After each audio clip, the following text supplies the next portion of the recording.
السلام علیکم ورحمۃ اللہ وبرکاتہ۔ قال اللہ تبارک و تعالی بعد اعوذ باللہ السمیع العلیم من الشیطان الرجیم التائبون العابدون الحامدون السائحون الراکعون الساجدون الآمرون بالمعروف والناہون عن المنکر والحافظون لحدود اللہ وبشر المؤمنین۔ معزز سامعین، اللہ مالک العلام رب الجلال والاکرام کی توفیق اور اس ذات بابرکات کے فضل و کرم سے ہمارا آج کا سبق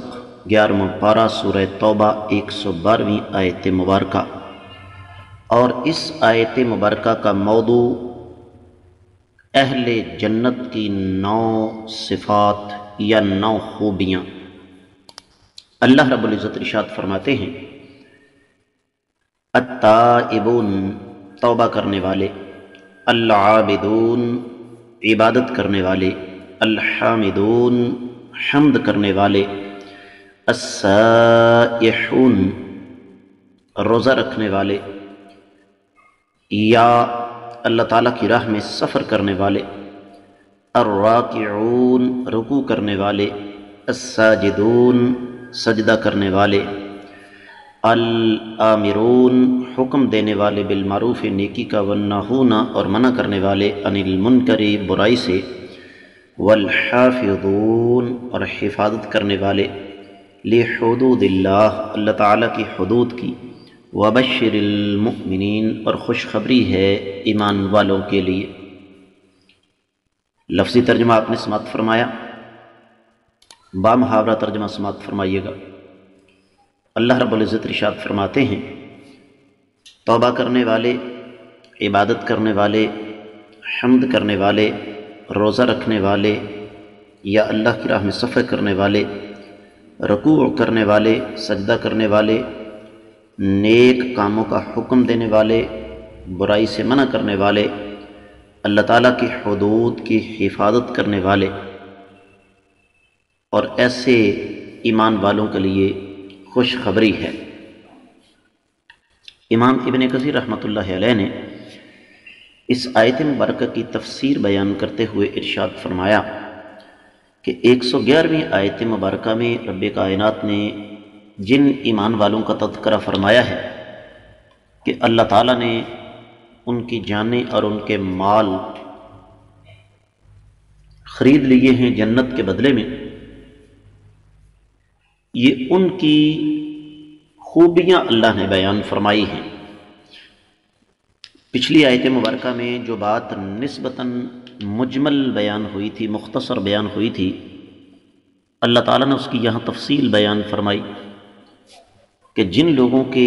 مال اور جن کی جانیں اللہ نے جنت کے بدلے میں خریدی ہیں، ان لوگوں کی خوبیاں کیا ہیں، اور ان میں سب سے پہلی خوبی التائبون گناہوں سے توبہ کرنے والے، برائیاں برے کام چھوڑنے والے۔ دوسری خوبی العابدون اللہ تعالیٰ کی عبادت کرنے والے اور اس عبادت کی حفاظت کرنے والے، قول کے ساتھ، فعل کے ساتھ، اور ان اقوال میں سے الحامدون اللہ تعالیٰ کی حمد کرنے والے ہیں۔ اور پھر ان اعمال میں سے روزہ ہے، لذت والی، کھانے پینے والی، جماع وغیرہ کو چھوڑ دینا۔ اور ابن کثیر رحمۃ اللہ علیہ نے اس بات کا جزم فرمایا ہے کہ السائحون سے مراد یہاں روزہ رکھنے والے ہیں، جس طرح کہ سورہ تحریم کی 5ویں آیت مبارکہ میں اللہ تعالیٰ نے نبی کریم صلی اللہ علیہ وسلم کی ازواج مطہرات کو سائحات قرار دیا۔ سائحات سے مراد صائمات۔ اور پھر الراکعون الساجدون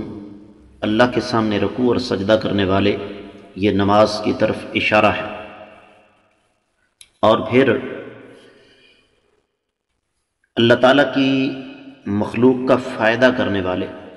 اور اس فائدے کا تسلسل کیا ہے؟ نیکی کا حکم دینا اور برائی سے منع کرنا، لوگوں کو اللہ تعالیٰ کی اطاعت کی طرف بلانا، اور پھر اس کے ساتھ ساتھ اللہ رب العزت کی حدود کی حفاظت کرنا، حلال و حرام کا خیال رکھنا، لوگوں کی خیر خواہی کرنا۔ تو فرمایا وبشر المؤمنین، ایسے لوگ سعادت والے ہیں۔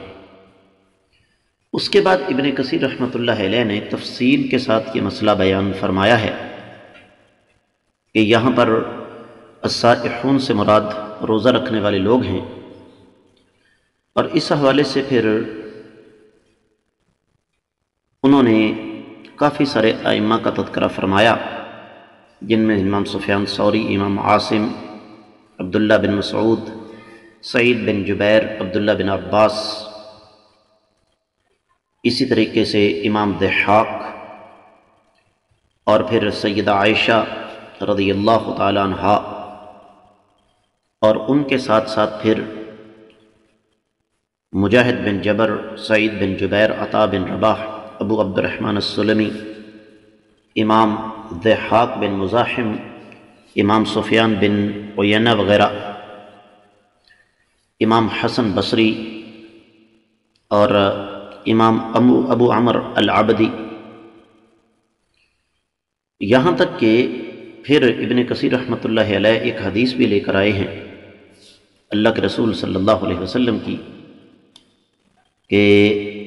الصائحون ہم الصائمون۔ تو یہ ایک عمومی مفہوم امام ابن کثیر رحمۃ اللہ علیہ نے اس کا بیان فرمایا ہے، اور یہ جو حدیث ہے الصائحون ہم الصائمون، سند کے اعتبار سے یہ صحیح نہیں ہے، کیونکہ اس میں عاصم بن بہدلہ ایک راوی ہے، اور پھر زیادہ تر اہل علم یہ فرماتے ہیں کہ یہ مرسل ہے، یعنی یہ سیدنا عبداللہ بن مسعود رضی اللہ تعالیٰ عنہ کا قول ہے، نبی علیہ الصلوۃ والسلام کا فرمان نہیں ہے، ورنہ اگر اللہ کے رسول صلی اللہ علیہ وسلم سے صحیح سند کے ساتھ یہ بات مل جاتی تو بات ختم ہو جاتی۔ سیدنا ابو ہریرہ رضی اللہ تعالیٰ عنہ بھی اسی بات کے قائل ہیں کہ صائحون سے مراد صائمون ہیں، روزہ دار۔ اور ابن کثیر رحمۃ اللہ علیہ نے اس کے بعد ارشاد فرمایا ہے کہ یہ معروف ترین قول ہے اور سب سے زیادہ صحیح ہے، لیکن چونکہ امام ابن کثیر رحمۃ اللہ علیہ مفسر ہونے کے ساتھ ساتھ محدث بھی ہیں، اور صرف محدث ہی نہیں بلکہ فقیہ بھی ہیں، تو انہوں نے پھر دوسری رائے کو بھی یہاں ضرور ذکر کرنا مناسب سمجھا ہے، اور سنن نبی داؤد وغیرہ کے حوالے سے ایک روایت نقل فرمائی ہے، اللہ کے رسول صلی اللہ علیہ وسلم سے ایک صحابی نے گزارش کی کہ اللہ کے رسول صلی اللہ علیہ وسلم میں سیر و سیاحت کے لیے نکلنا چاہتا ہوں، تو آپ علیہ الصلوۃ والسلام نے فرمایا سیاحت امتی الجہاد فی سبیل اللہ، لیکن یہ روایت بھی سند کے اعتبار سے صحیح نہیں ہے۔ امام البانی رحمۃ اللہ علیہ نے اس کو حسن قرار دیا ہے، اور کچھ محدثین کرام اس کو صحیح بھی قرار دیتے ہیں، بلکہ امام البانی رحمۃ اللہ علیہ نے بھی اس کو صحیح الجامع میں صحیح قرار دیا۔ تو یہاں دوسرا معنی الصائحون اللہ تعالیٰ کی راہ میں جہاد کرنے والے، اور پھر اس کی تائید میں امام ابن کثیر رحمۃ اللہ علیہ کچھ دیگر روایات بھی لے کر آئے ہیں، اور وہ روایات تائید کے طور پر ہیں۔ مثلا ایک روایت ہے، اس کی سند میں ابن لہیہ معروف راوی ہے، لیکن وہ روایت سند کے اعتبار سے صحیح نہ ہو، مفہوم اس کا یہی ہے۔ اسی طریقے سے ایک اور روایت میں الصائحون سے مراد ہم المہاجرون، اللہ کی راہ میں ہجرت کرنے والے، اور یہاں پر ایک اور بات ابن کثیر رحمۃ اللہ علیہ بیان فرماتے ہیں، بڑی بہترین قسم کی عبارت ہے۔ فرماتے ہیں وَلَيْسَ الْمُرَادُ مِنَ السِّيَاحَةِ مَا قَدْ يَفْهَمُهُ بَعْضُ مَنْ يَتَعَبَّدُ بِمُجَرَّدِ السِّيَاحَةِ فِي الْأَرْضِ وَالتَّفَرُّدُ فِي شَوَاحِقِ الْجِبَالِ وَالْكُهُوفِ وَالْبَرَارِ۔ فرماتے ہیں کہ اس سے مراد، سیاحت سے مراد یہ چیز نہیں ہے جو کہ ہماری اکثریت سمجھتی ہے کہ زمین میں گھومنا پھرنا، پہاڑوں میں جانا، غاروں میں جانا، چشموں کو دیکھنا، بلکہ اس سے مراد کچھ اور ہے۔ صحیح بخاری کے حوالے سے ایک روایت لے کر آئے ہیں، اللہ کے رسول صلی اللہ علیہ وسلم نے ارشاد فرمایا ان قریب ایک زمانہ آئے گا کہ آدمی کا بہترین مال جو ہے وہ بکریاں ہوں گی، ان کو لے کر وہ پہاڑی وادیوں کے اندر گھومتا رہے گا اپنے دین کو فتنوں سے بچانے کے لیے۔ تو السائحون کا دوسرا مفہوم پھر ہمارے سامنے یہ آتا ہے کہ جب دین کو خطرہ ہو تو اس وقت انسان ان تمام تر چیزوں سے الگ ہو کر اپنا دین بچا کر گوشہ نشین ہو جائے۔ اور سیدنا عبداللہ بن عباس رضی اللہ تعالیٰ عنہ فرماتے ہیں والحافظون لحدود اللہ، یعنی اللہ تعالیٰ کی اطاعت پر قائم رہنے والے۔ تو آج کا ہمارا سبق تفسیر ابن کثیر تک محدود، آیت مبارکہ تفصیل طلب ہے۔ اللہ نے چاہا تو کل ہم دیگر کتب تفسیر کی روشنی میں اس آیت مبارکہ کا جائزہ لینے کی کوشش کریں گے۔ اللہ سے دعا ہے کہ اللہ تعالیٰ ہمیں سمجھ کر عمل کرنے کی توفیق مرحمت فرمائے۔